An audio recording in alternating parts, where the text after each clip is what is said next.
ओडिशावासींकर गर्व और गौरव प्रथम ओडिया महिला राष्ट्रपति द्रौपदी मुर्मू भारतर सर्वोच्च स्थान में अलंकृत हेबा परे प्रथम थर पई ओडिशा ग्रस्तर आसुछंती। पुरी रे महाप्रभु जगन्नाथ को दर्शन करिबार कार्यक्रम रहिछि। एही परिप्रेक्षी रे पुरी जिला अंकिया ग्रामर चित्रशिल्पी दिव्यज्योति मार्था महामहिम राष्ट्रपति को स्वागत जणाइबा पई एक तैलचित्र आंकिछंती।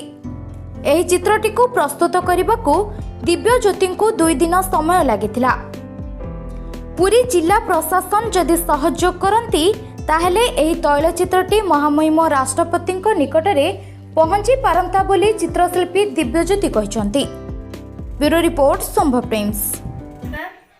दिव्यज्योति मार्था जड़े चित्रशिल्पी आमर महामहिम राष्ट्रपति द्रौपदी मुर्मू प्रथम थर पर ओडिशा ग्रस्तर आसुचंदी पुरी तांको अभिनंदन जणाइबा मुझे गोटे तैलचित्र अंकन करिछि।